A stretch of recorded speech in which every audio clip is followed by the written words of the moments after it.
Welcome to the Penguin Rundown. I'm Zach Humphreys. And I'm Pat Andrews. Glad you could join us on this week's edition of the Penguin Rundown. Youngstown State traveled to Springfield, Missouri to take on Missouri State. No highlights for you from that one, but we do have a box score you could glance at.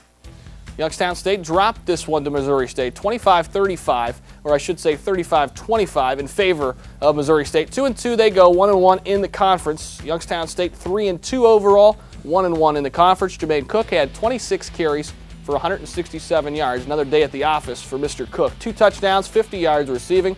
Harrell had 5 catches, 65 yards. Jordan Thompson had 3 carries, 3 yards, but did have a touchdown. YSU led in this thing 17-0. A lot of mistakes and a couple defensive touchdowns for Missouri State. Got them ahead and eventually the winner of this one. And Youngstown State, where do they stand in the standings? Pat?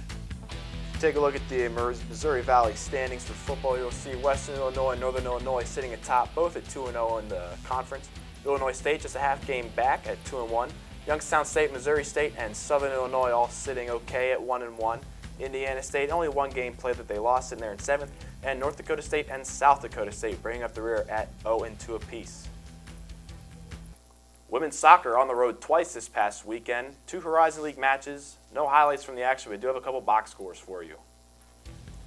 As you can see, Cleveland State taking one from the Penguins 1-0. Youngstown State, 3 shots on goal. Nicole Klein with 2 saves.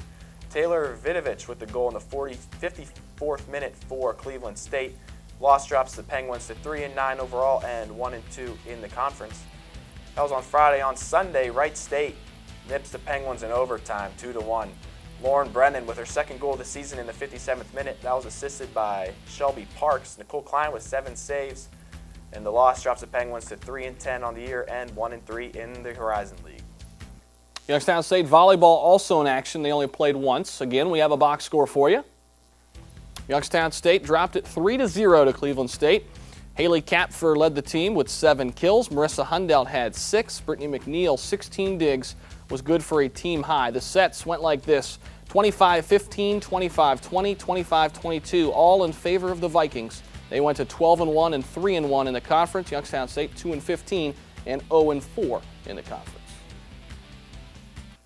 The new Watts Center is going up before our eyes. Our own John Rydell had a chance to sit down with a construction worker and discuss the plans for the Watts Center. A year ago, this was YSU's outdoor track and field. Today, construction continues on a brand new indoor facility. This massive facelift to the athletic facilities has caught the attention of anyone near the Madison Avenue Expressway. The Watts, as it's been named, will be a climate-controlled indoor facility that YSU athletes, ROTC, intramurals, and other student activities can now be engaged. I caught up with Roger Schuback, the general contractor for the Watts project. It's been going pretty good. We've been fortunate this year, had good weather. A lot of concrete under the ground that we did you don't see. And now, of course, with the steel up, that everybody sees. So everybody thinks it's going pretty good.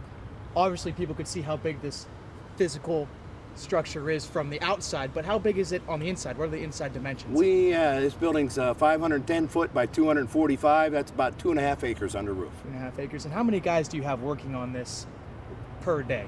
Right now, we probably have about 30 people working here. How many hours a week are they putting in? We're putting just our 40 hours, 8 hours a day, 5 days a week.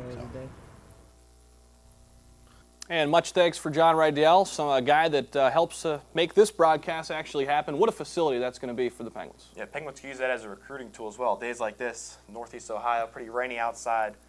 Can't get too much effective work done outside, but an indoor facility such as Watts will definitely help attract more student athletes to Youngstown State. Yeah, we're in a part of the country where weather permitting is always a topic of discussion, that's for sure.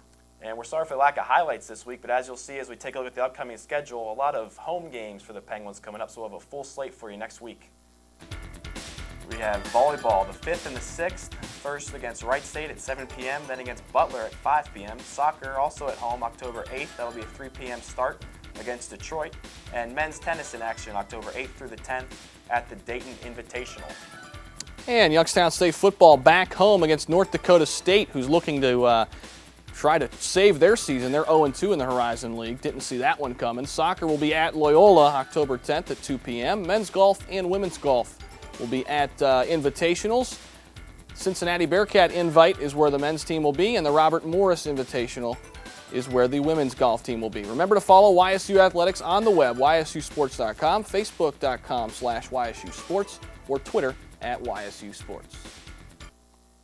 And that's it for this edition of the Penguin Rundown. I'm Zach Humphreys. And I'm Pat Andrews. We'll see you next week.